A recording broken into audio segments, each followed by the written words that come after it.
On Saturday the 9th of November, KSI and Logan Paul will step into the ring for the second time, and a lot's changed in the last 14 months. Logan Paul has grown a beard and started a podcast, and KSI has been on tour and played hide and seek in an amusement park. The reason why I'm making this video is because across the last 3 press conferences, I've seen a distinct change in Logan Paul's body language and the techniques he's using, leading to the final press conference where I believe he is now firmly in KSI's head. Also, much like Eddie Hearn, I've got the subscriber signs in my eyes, and a lot of people have been doing some good views out of this, so I thought, might as well throw my hat into the ring. You cheeky little fucker! This video is going to be focused primarily on the macros rather than the micros, unlike my previous breakdown of Deji and Jake Paul. So the first thing I want to focus on here is how Logan is changing the use of his body across the press conferences. Now, one of the most interesting observations you can make is when you compare Logan's body language in the first London press conference compared to the second. The challenger, Logan Paul!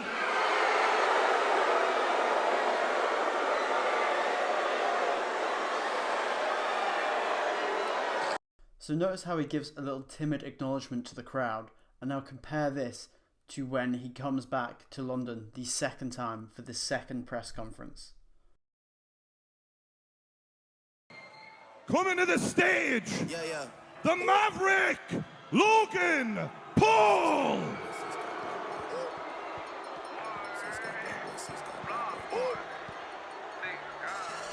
Notice how Logan is making himself big and consuming space. This is called a power pose.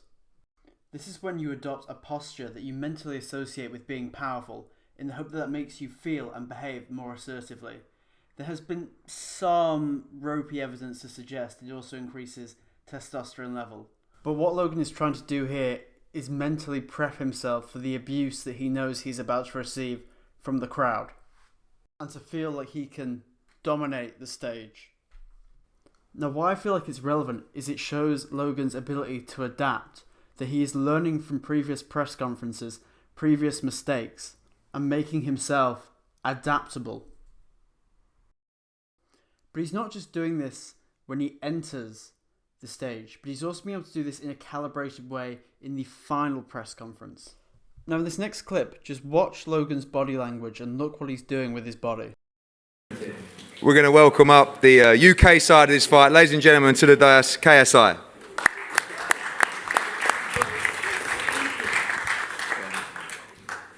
Yo, what's up? It's your boy. Alright, so obviously with this camp, it was one of the toughest things I've ever done in my life. I've said this a few times in a few interviews. This camp has pushed me to the edge, to the point where I had blood, sweat, and tears. I've never worked so hard in my life. I've never worked so hard training in my life. That's why I keep saying mentally I've reached a new level, because I truly have. I've reached a point where I'm not afraid to get hit. I'm not afraid to get punched in the face or, take a big body shot. Now notice how Logan has his chest pumped out and the movements he was making, such as adjusting his hat. Now, some people have interpreted this as nervousness, and I think that still could be true, but I think it has also had a knock-on effect on KSI when he is talking to the press. Look, I think his movements have a suspensive quality. They distract KSI from what he's saying, and he's now waiting for Logan to interrupt, as these movements are in his eye line. Yeah, and you can tell that in the dialogue that KSI is espousing. Look, he says, I'm not afraid to get hit. I'm not afraid to get punched in the face. Now, that's one and the same thing, which I would therefore then interpret that he is slightly lost for words. But moving swiftly on, because we haven't got all day, let's now look at how verbally Logan Paul has changed his game, particularly in the third and final press conference this time around. In the previous press conferences, Logan Paul has had the tendency to try and get aggressive, emotional, and in KSI's face in a hope to kind of trigger him. The result of this, he hopes, is to get KSI angry in the ring, so he throws his game plan out of the window. However, this wasn't particularly effective because KSI knew that this was going to be Logan Paul's tactic and therefore simply remained calm, relaxed, and didn't react to any of Logan Paul's jibes. And particularly in the first press conference in Los Angeles for the second fight, he actually ignored Logan and started attacking Jake, knowing that this would actually cause Logan a lot of aggro. The fuck? God damn it. Alright, listen. Listen. Who's excited to see me knock this bitch out on November 9th? Yeah, I think so. Hey, even your fans want me to knock you out. Because I don't think anyone likes you. Your brother doesn't like you. Where's Deji at? Where the fuck is Deji at? Where's your family at? Last time I remember, you were hitting your mom on Christmas and you got kicked out of the house for that. Hitting your mom on Christmas? It's fucking Christmas, dude. Where's your family, JJ? Mine's right here. Where's your brother, JJ? Your parents are at home watching this right now on a screen. And I got a message for them. Zoom into my face right now. Mr. and Mrs. KSI, thank you. I fucking love you for giving me the opportunity to beat the shit out of your asshole son. Thank you. Thank you. No headgear. No headgear, 10-ounce gloves. You made me wear headgear last year. Not anymore. Amateur boxing, dog. What belt do you have? As you can see here, KSI is tactically just ignoring Logan's questions and being non-reactive. In particular, he refuses to answer Logan's questions about head guards and about the incident in the Olatunji household during Christmas. And this is effective because it's a loaded question, and KSI couldn't realistically answer those type of questions without looking guilty. Another reason why he chooses to just ignore Logan's questions is because he can see that through Logan's delivery that Logan is simply just winding himself up and getting himself more frustrated. Are you done? I'm going to respond to you because I'm going to make you look dumb. Go. So he's done. Go. All right, no, let me talk. All right. First of all, before I talk about you, Logan, I want to talk about Jay. Let's talk about Jay real quick. You do want to talk about my brother, the guy you're not fighting? No, Go for it. I mean, hey, what about you talk about the dude you're fighting? He didn't make a video saying, fuck KSI. Fuck KSI, but he, instead of an F, P-A. Can we fucking boo this guy? That was amazing. Talk to me. Fantastic. Talk to me. Fantastic. Say something important. No one wants to see you fight Fusitube. JJ, how long has he been fighting for? Bro, you take a year and a half off YouTube and you forget how to talk? Shut up, mate. I'm talking about Jake. I'll wait till you after, innit? Okay? We want you to fight Who the fuck is that? We don't want you fighting people that don't know how to fight. We want you to fight someone that everyone wants you to fight. Yo, and shut that's the fuck up. Give. Talk to me. Hey, it's my Talk turn. to me. Cool. Okay. Wow. Damn, your breath stinks. You took my joke. You took my fucking Whoa. joke. You took my joke. Jeez. KSI's non-reactivity really starts to annoy Logan, and this in turn makes him almost beg KSI to talk to him, therefore putting KSI in the driver's seat of the conversation and therefore the press conference. And now let's look at Logan in the final press conference before the second fight. Incidentally, this is actually the only press conference I think that Logan won outright out of all 5. Now what I want you to focus on here is how Logan is delivering his lines and the pace of which he is speaking at. See, this is warfare. This is the pros. They chumps. Go from YouTube. You ready for war, champ? They not. Talk to them. The one side, Talk to them, champ. the local guy, I guess, the Maverick, Yeah. Logan Paul. Whilst Logan doesn't actually say anything in this segment, notice when Shannon Briggs tells Logan to speak, he actually is silent. This is called a noise vacuum, but it also demonstrates Logan's awareness. He's aware that the situation will be more humorous if he is silent, but it also displays that he is not taken away by the emotion of the situation. Champ, they not. Talk to them. The one side, Talk to them, champ. the local guy, I guess, the Maverick, Yeah. Logan Paul. Let's go, champ. I'm not a fan of the open format. I think I've said everything I need to say. Is there any questions anyone wants to ask me? Perhaps lead me off into something. No, not a single fucking question. You got one up there, Logan. Where? How you feeling, champ? Hey, this is the best day of my life. This is the best day of my life. And tomorrow will also be the best day of my life. And Saturday, most importantly, will be the best day of my life. What are the odds it goes the distance? You know, I've thought about that. JJ's got a big heart. The kid works hard. We know that. He's got a big ego, and a big ego is gonna be his biggest asset in this fight. I think he's gonna get hit in the head a dangerous amount of times. I think he's gonna suffer some severe health repercussions. I'm surprised your manager lets you do this. Is Liam here? He is. Where's he at? Liam, this is a bit dangerous. I'm surprised you are willing to risk the health and wellness of your fighter for a 10% commission. I think you know very well this is very dangerous for him. I think people are underestimating the year that I've been training while this man was on tour making music. And I think he's actually about to drop a song tomorrow, yeah? I've already released it. Okay, with Rick Ross, right? And Lil Baby. So what are you focused on? NSX. So what are you focused on? Oh, I can multitask. Are you making music? I can multitask. Or are you fighting? You can't. Yes, I can. No, you can't, and you'll find that out. Oh, when you'll your focus see. has been distracted by. So what I want you to focus on here is the two things that Logan has done. First of all, he's used a leading question, asking him, "Oh, your song's about to be released, isn't it?" But the reason he's using that leading question is because it's suckering JJ in. There's actually nothing insulting about that question, but it's getting JJ in the frame of responding to Logan. And then instead of directly insulting him afterwards, he asks a follow-up question. He does this because it then puts the spotlight on KSI.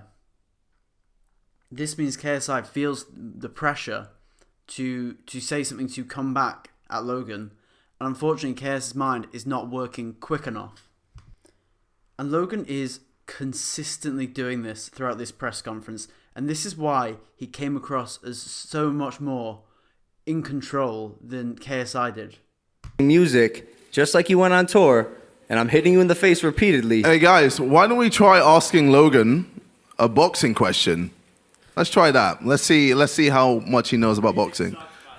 Real quick, okay. Muhammad Ali is your guy, right? As in, like, what, like, do I know him? No.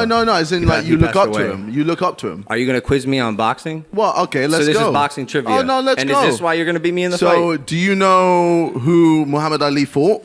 Do you know Like in general? Three people. I don't want to play this game with you. Okay, there we go. Well, also, how is this in any capacity? How does this decide? You don't know if you're the better anything boxer when than it me? comes to boxing. You don't know anything when it comes to anything. You don't. You strike me as a dumb person. Do you know what You decapitate didn't answer means? my question. Decapitate. Talk Four to me syllables. about Define boxing. decapitate. Let's talk about boxing. Do a simple arithmetic for me. What are you going to do when I get rid of your jab? What is 7 times 8? What are you going to do? What is...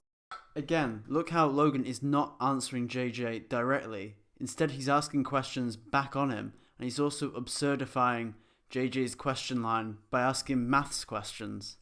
Boxing match. My footwork? It's a boxing Who match. are you? Okay. You're a YouTuber / musician. Oh, here we go again. Can we talk about boxing now? Yeah, let's It's go a back boxing here. match, so let's talk about boxing. You're right, you know something. I'm so proud of you. Okay, explain. So what do you know about boxing? Well, I don't understand what you want me to tell you what I know about boxing. Answer me what 9 times 9 is. It's 81, you fucking moron. Hey, what happened in the first? I'm glad, and I wasn't ready all last year. this same I wasn't shit. ready. Yeah, no shit. I'll admit, I wasn't ready. I Why wasn't not? prepared Why not? because Why not? I didn't know. Why weren't you prepared? You didn't show much. I was prepared. You weren't fitness-wise, prepared because and I was didn't show prepared much. boxing-wise, but What I kind didn't of know how you were championship fighting. boxer has that mentality? Well, I mean, you were I just still guessing beat that you would have been good enough. I still pretty much beat you. You didn't take You the belt still from me. pretty much beat me. You didn't take the belt from me. You was at home. You're supposed to win. What happened? What, What he happened? He didn't draw. It was your hometown. Yeah, but majority Well, draw. Look, note that none of this would be as effective if Logan wasn't doing it in such a controlled, slow manner. His delivery is perfect. And this is the difference between him and KSI in this press conference. KSI is using a lot of filler words, a lot of ums and ahs. Logan is very slow, methodical, and direct. And Logan understands that this is a performance, which is why his appeal to authority in the latter rounds of this press conference is very effective. Do this Mayweather style, they're gonna get knocked out. Only Mayweather, because his shoulders can put that cup up like that. Shannon, we're not fighting. Let them talk. We're not fighting. Going to sleep. I know. Where's Jeff, your coach? Fight night. Why didn't he come this whole week? He's busy. Yeah. He's busy. Yeah. He's too busy to hang out with his fighter during media week. He's too busy to hang out with us. Do you know what he said about you? Here, I'll read it. I have it here, actually. Right, go for it. This is on metro.co.uk. Did you see this? I think you know what I'm going to say. I'm quoting Jeff Mayweather, KSI's coach. It was basically a good thing that I was part of the camp because I did have to harness everybody in and make everyone realize that no matter what, he's not a real fighter. Okay. All right, well. You know, your coach said that about you. We'll see on Saturday. Yes, we will, but fighter, then. Is he your coach? I mean, yes. Then why is he saying you're not a real fighter? Am I missing something, or are you not a real fighter? Well, I'm a real fighter. I know Not who according I am. to your own coach, who trains with you every day for the past month. Shannon, clear your throat, man. Stop making noises. And you know what else I heard? And Vidal said it. When y'all spar, you know he tries to beat you up, so he doesn't get beat by that YouTube guy. So he doesn't get beat by that YouTube guy. It's boxing. No one on your own team is taking you seriously. So again, notice the structure. The leading question, followed up by the appeal to authority. The people that are supposed to know KSI best are doubting him. KSI falls into this trap of insisting that he is a fighter. If I was in his position, I would look to try and reframe it. Agree with him, say I'm not a fighter. Because being a fighter would imply that there are two people in this, and you're actually going to be able to hit me, which you're not. Or simply just say, yeah, I'm not a fighter, but I am a born winner. But the important thing to notice here is the way that Logan just lets it sit. He uses the noise vacuum afterwards. He lets the crowd have their reaction. The way he introduces the topic, it's all about a performance, keeping it interesting for the audience, and it makes KSI look weak. KSI. You know that when we talk about bragging rights, this is probably on another level to anything I've ever seen before.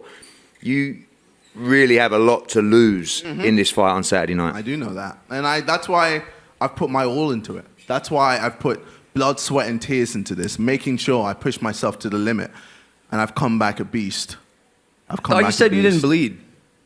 What? I thought you said you didn't bleed. You said that. Yeah, I don't bleed. So when you say you put blood, sweat, and tears, what do you mean when you say the blood part? Yeah, internally.